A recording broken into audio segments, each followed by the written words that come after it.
बुद्धिमान सरपंच। जी हाँ दोस्तों, एक गांव में एक वृद्ध सरपंच थे। बड़े बड़े झगड़ों के वो चुटकियों में सुलझाते थे, जिसके कारण दूर दूर से लोग उन्हें फैसला करवाने आते थे। सरपंच जी अपनी बुद्धिमत्ता के लिए काफी प्रसिद्ध हो चुके थे।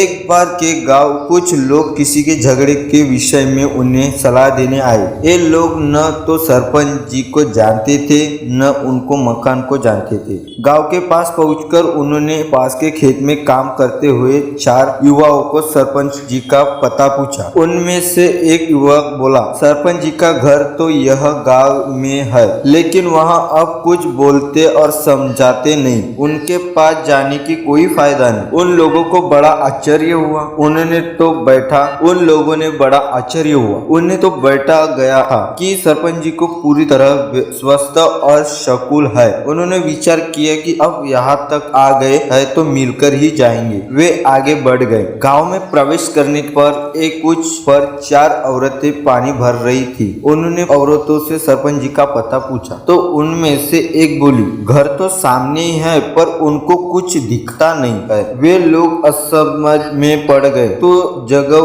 उन्होंने पता पूछा और दोनों जगह अलग अलग उत्तर मिला। वे घर के सामने पहुंचे तो एक बुढ़िया बैठी दिखाई दी। उन्होंने उससे सरपंच जी के बारे में पूछा। बुढ़िया तपाक से बोली, वे तो मर गए, अब उनके पास जाना बेकार है। वे लोग मृत्युमुख से खड़े थे। तभी उन्होंने सामने से सरपंच जी का आते देख सरपंच जी ने सबको सम्मान बैठाया और उनके आने का कारण पूछा। उनमें से एक व्यक्ति ने कहा, सरपंच जी अपनी बात हम बात बताएंगे। पहले आप बताइए कि हम आपके गांव में आपके विषय के अलग अलग बातें सुनने को मिली, जबकि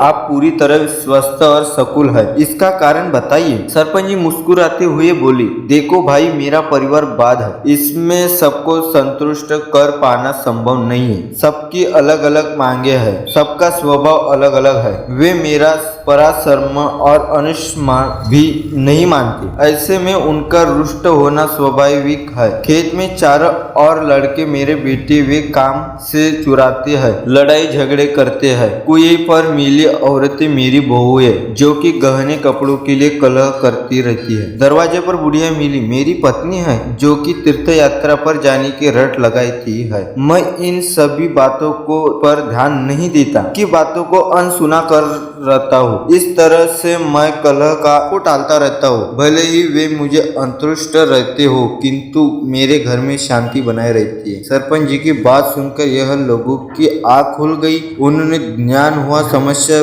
सबके साथ होती है। क्रोध आवेश से उसे हल नहीं किया जा सकता, बल्कि सहनशीलता और बुद्धिमानी से उससे बचा जा सकता है। इस कहानी की यही सीख है कि यह हमें सिखाती है कि धैर्य की सहनशीलता और द्वारा कलह झगड़ों का टोला जा सकता है।